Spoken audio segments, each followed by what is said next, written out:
Good afternoon, scaredy cats. Hope you enjoy the video today and please like, comment, and subscribe. The Intrusive Demon. Content warning: mental illness, gore, allusions to sexual abuse and violence. I got a demon in me, that's what Mama used to say. Mama would always be telling me that demons are all over this world, that they sneak up on little boys and girls and plant evil seeds in their heads that sprout and grow, spreading around their souls like an infection.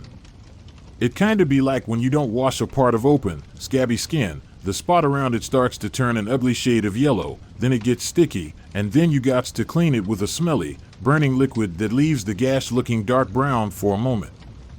Mama swore that for demons the only medicine needed was prayer. Keep your hands tight and close to your chest. Imagine they're chained, bound by your faith in the Lord. Pray to him, my son, so that he may take your demon away. But my demon don't go away. I see him in the shadows that bend all crooked like close to doorways. And I'm sure he hides in the bathroom mirror, tucking his slender body into the corners of the glass, just waiting for me to look elsewhere so he can snatch me and pull me into his reverse world, where the bad is very good and the good is very bad. I told Mama this, that he saw me brushing my teeth and spitting in the sink, so she grabbed me by the ear, dragged me into the bathroom, turned on the lights, and pointed straight into the mirror. "Where's the demon?" she asked. "If he's here, then I want to see him." But the demon didn't show himself. "You won't be able to see him, Mama," I said. "For heaven's sake," she yelled, letting her spit fly over to my cheeks. She placed her hands on her hip and looked at me with her hair-raising eyes, the kind she always used before giving me a beating. Why on earth not? Because, Mama, he's invisible. And so she burned my face with her hand, told me to go to my room and sleep. "Pray," she said, "before having me leave the bathroom, kneel by your bed and plead to the Lord so that he can take that demon, only you seem to be able to see, away." I put my knees on the ground, rested my elbows on my bed, kept my hands raised and my chin down. I begged, "Dear Lord," I sang, "can you guide my demon, take him and forever keep me safe?" Tears trickled down my face. "Please, I don't want him growing, taking over me like a weed, feeding on my fears, and making me think these awful things." I said a Lord's Prayer: "Our Father, who art in heaven, hallowed be thy name. Thy kingdom come, thy will be done on earth as it is in heaven." I remembered Mama's words, her hand clutching the rosary. She often recited 10 Hail Marys whenever she felt the need to clear her mind, so I did the same. I didn't have any strings or beads, but I kept the number of the prayers alive in my head. I started with 10, then added another prayer for the Lord, followed by another 10 Hail Marys, and repeated myself until my knees hurt and it was too hard to stand. 10, that's how many times I blink as soon as I wake up. I place my right foot on the cold ground first, followed by then my right. 10, that's how many times I've paced from one end of my bedroom to the other before making my bed. 10, that's how many Hail Marys I pray before even thinking about leaving my room for breakfast. 10, that's how many steps I'm supposed to take from the doorway down to the stairwell. 10, always 10, any more or any less, someone I love dies. "Good morning, Jude," Father Vincent says with his head turned to the stove, cooking up a pan of scrambled eggs. "Morning, Father Vincent," I return. I grab the kitchen chair by the top headrail, slide it out, back in, then out again until its wooden legs are aligned perfectly with the floor's tiles. I sit down and keep my arms off to the side because Father Vincent thinks it's impolite to place one's elbows on the table. "Sleep well?"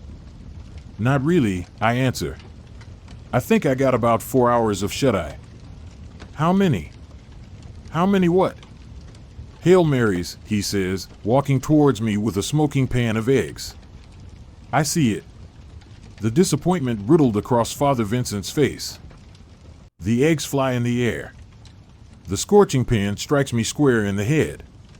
My body's now on the floor, my lips nearly kissing his feet, his fist breaking my teeth. He laughs maniacally like a demon. 110, I answer. "A good night's sleep is super important, Jude. You can't go on living like this. What's wrong with 109, or even just 10? 10 Hail Marys aren't enough. And how do you know when it's enough? I just know. Mama used to tell me that I was cursed, that a demon had latched onto my soul. She'd hear me talking to myself while pacing in my childhood bedroom. Shut up, she'd always yell. Go to sleep. What on earth is wrong with you? Nightmares, I'd tell myself. Nightmares that bloom and paint the black canvas of my eyes, pictures that break through the darkness of my headspace. He, my demon, never ceases to trace vivid images of things I know are not true. He uses a set of ornate, fabricated lies as a front. It's his way of keeping me terrified. The other boys are rounding up their plates and leaving the kitchen table.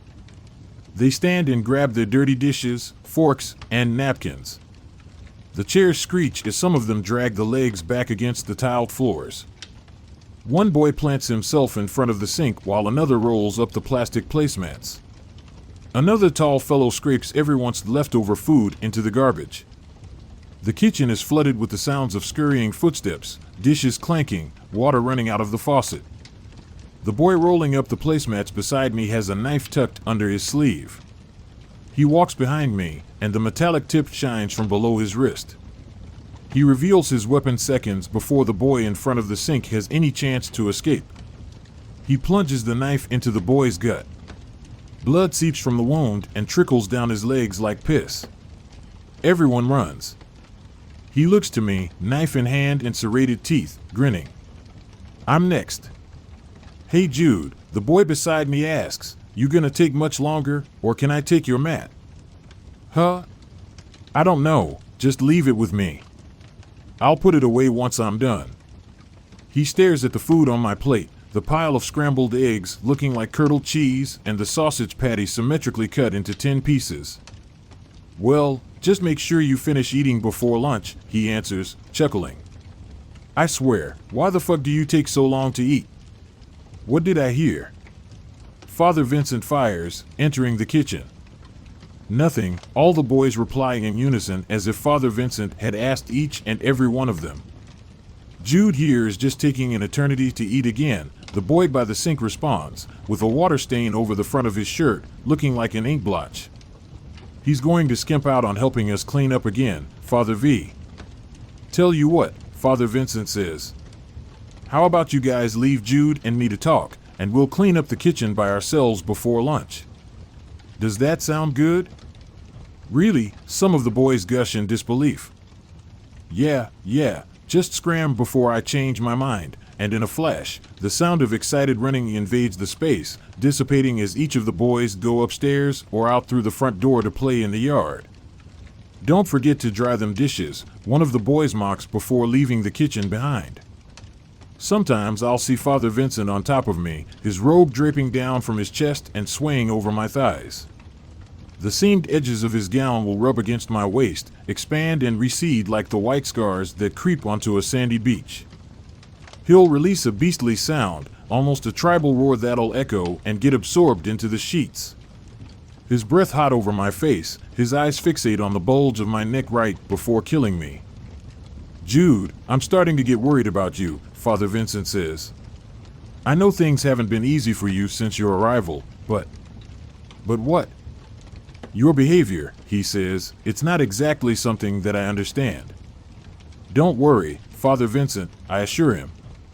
I'm fine, I say, shining him a smile. It's no big deal. I'm great, see? Come on, Jude, open up.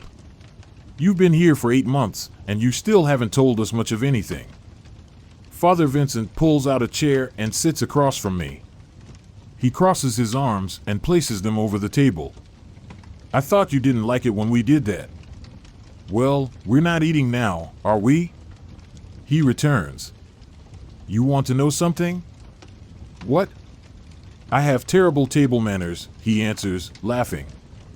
But the boys here need to know how to mind their manners if they ever intend to leave here. Honestly, I'm not much of a stickler for the rules. I scan Father Vincent from head to hands, notice his slouching, his head slightly arched forward as if at any moment he could jump over the table and grab me. So, he continues. I told you something about me. Now how about you tell me something about yourself, Jude? Do you really want to know? Lay it on me. I have a demon. I have a demon, one that can't be seen. He isn't noticeable like a shadow or a voice. He's silent like the air I breathe. He speaks through thoughts and rituals, tasks that he can somehow force onto me.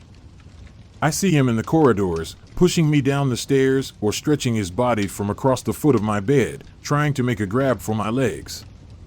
I'll see him in what looks like dreams, strokes of light and color that occasionally bleed into reality.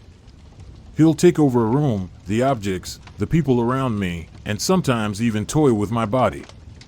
The rituals, I need to follow them, even if they seem like nonsense to me. Tens are sacred. 10 blinks, 10 steps, 10 prayers. I chew my food 10 times on each side of my mouth. I must wash my hands 10 times on each side every time I go to the bathroom, and I'm not allowed to leave the space before looking at the mirror. I need to make sure he sees me. He needs to be aware of each and every one of my performances. He knows everything about me. I need to make sure he's pleased. If he's ever unhappy, he'll do something terrible. I pray every night for him to leave me. Prayers in sets of 10s.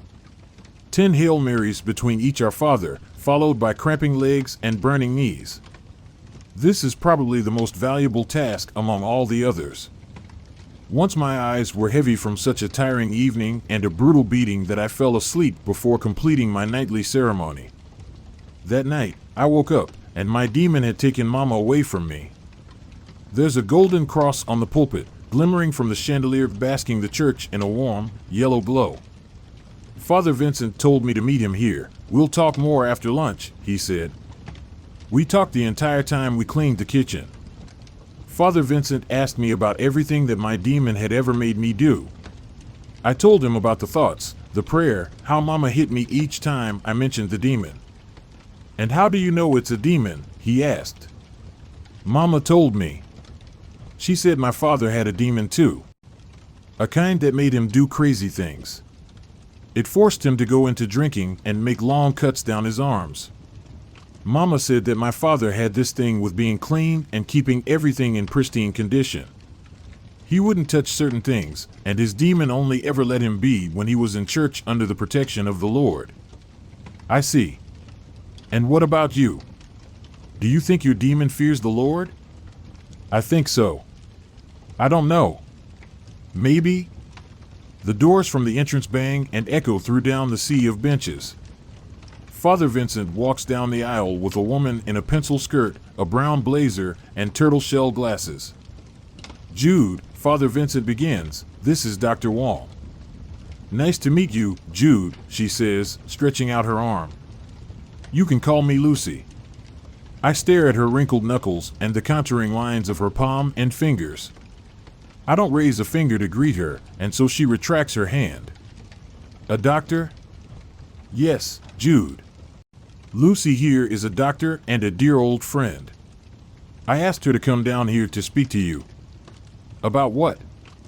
I fire, looking to Father Vincent and then diverting my gaze to Lucy. Well, let's say I think I can help you out, Jude. That is if you're willing to speak to me. What do you mean? I return. Vincent told me you have a demon. Is that correct? I nod. Tell me, how do you live with this demon? I do what he wants. I try to keep things in order just the way he likes it. I also pray. Does it always work? Most of the time, I answer. And how do you feel about that?